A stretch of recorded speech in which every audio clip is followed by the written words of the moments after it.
Hi, it's Lisa Cuneo and welcome to my scrapbook table. Today I am working on a layout for Scraplift Crafternoon, and this is the layout we are lifting. It's got these two circles with some layered pieces on top. It is from Tina, and her information will be in the description box below. And I thought I would show you what I am going to use. I haven't decided yet whether to use this wood grain for my background, or let me pull it out.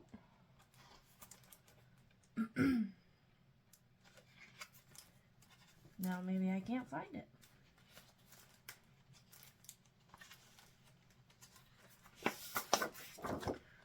Or this orange.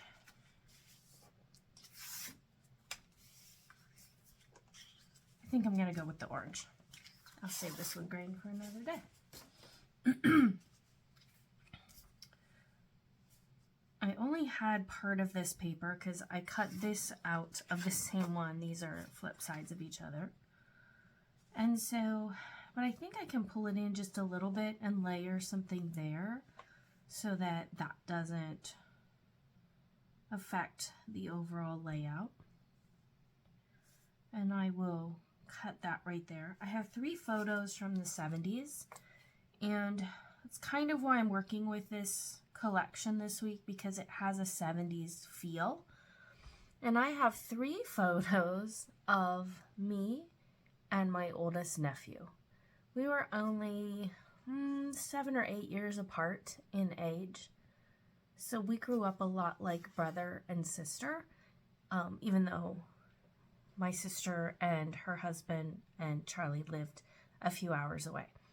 I was actually closer in age to him than I was to any of my actual siblings.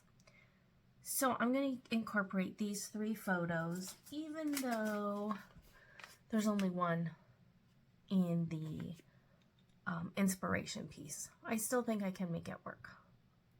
So I'm going to go ahead, trim my photos down, decide on what pieces I want to use for layering, and then I will be back and get started on putting things together. So the first thing you'll notice is that I have switched out the picture. This is one of me. The 3 pictures weren't going to work. So it was printed in October of '74, and look, it has this peel off stuff, and there's adhesive on the photo. I wish we had those today. So this was taken, I was 5, going on 6 here. And I'm just layering up some pieces behind this. I matted it in white.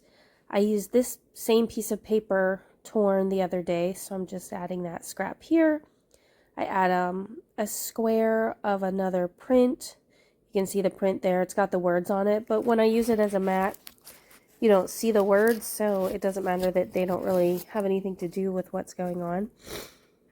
And I'm choosing what else to use, and I pulled out a piece that is in my kit that doesn't go with the Simple Stories kit I'm working on. It's something I added to create my Counterfeit kit this month. I think it's Stampin' Up! Or Creative Memories paper, but I really don't know. I wouldn't know even if I had it right in front of me at the moment, and I don't. So, but I like the green, and it was a little darker than the other green paper I used on the page, so I thought that added a nice border. Then I add a scrap of yellow to the left of the photo, since there is the large banner of yellow on the right of the photo. So there we go. And you see that sunglasses tag there. I end up not using that.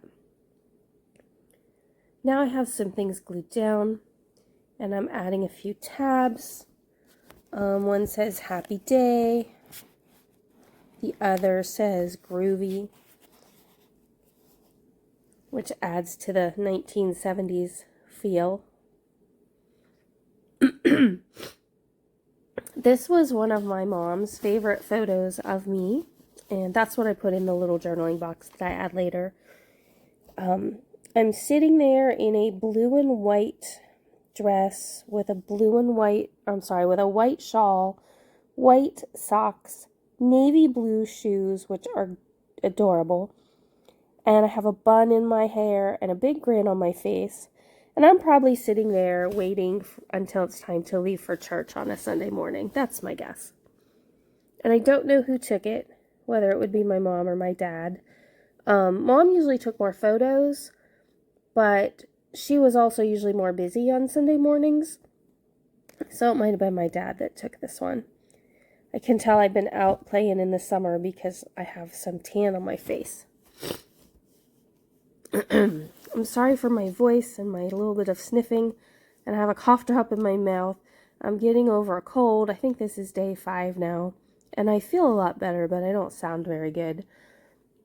I'm trying to get a bunch of layouts done and videos done because the second half of my month of April is pretty busy. Good busy, good things, but I won't be doing much scrapbooking for a couple of weeks. So just like Tina's example piece that we're using, she has a small circle overlapping some of those layers above the photo, and I wanted to do the same. I do wish I had tucked this in a little further. I think it's standing out a little too much for what I envisioned. And now I decided over on the right, I'm going to use that piece that says lovely, lovely, lovely. Then I pull out the, well, these are some adhesive brads, but there's also a few stickers on there. These stickers are so sticky, so beware of getting them where you do not want them. Ask me how I know. I ended up with a bit of a mess that I cut out of here, but I did get them where I wanted them, but it was not without trouble. And there I'm just adding a few stickers to my ruler so I can think about where I want to put them. I like the butterflies in this collection. They feel summery and springy to me. And the colors have a 70s vibe, which helps tell my story from when this photo was taken. I scrapbook out of order, so the other day I put a bunch of pages away and I realized I had a gap, a 1-page gap, where I had several 2-page layouts, but then I had a 1-pager stuck in there, and I needed a page from the 70s, and I knew I had this photo waiting to be scrapped, and I thought, aha! So that's what I'm going to do, and that's where this layout will go. At the end of this, you'll see that I think about putting a black sheet behind the paper, the 12 by 12, like trimming it down a little bit and adding black. I haven't done it. I'm still mulling it over. You can tell me in the comments if you think that's a good idea or not. Also, in the description box below, there's a whole bunch of information. Be sure to check out the person we are lifting this week, Tina. Her information is there. She has an Instagram account. Those of us who are scraplifting her from the Scraplift Crafternoon group, our information is there as well. There's a playlist. I know everyone would love to have you stop and view their work. If you do, please give them a thumbs up or leave a comment. It's really encouraging when you make a video and you put it up that people have some feedback for you and something to say. It always brightens your day. Because it's a lot of work to do the videos and put them up, and so sometimes having a little outside validation is motivation to keep doing it. Then I decided I wanted this little banner, and I thought about putting it there, which would have been fine, but I ultimately moved it to the other circle because I felt like it just needed a little piece there behind where I have the butterfly sticking out. So that's where that ends up going. The other things I did, I added just a couple word stickers like good days ahead, peace and happiness, sun-kissed, because I can tell that I had been out playing in the sun recently. And then the peace symbol, because it just fits. And there we go. That is just about, other than the journaling block, that is pretty much all that's going to happen here. I do add a couple little chipboard stickers, a little chipboard flower here and there. I'm really happy that you joined me today. We are coming up on the still shots. Don't forget to let me know if you think I should, here's where I show the black paper, I think, if I should put a border around this page. I'm kind of thinking it needs it. But I might not use black because that feels like Halloween. We'll see. Again, thanks for joining me. I'm really glad you're here. I hope you enjoyed this. If you're new to my channel, welcome. And I'd love to have you subscribe. Have a great day, and I hope you get to scrapbook something very soon.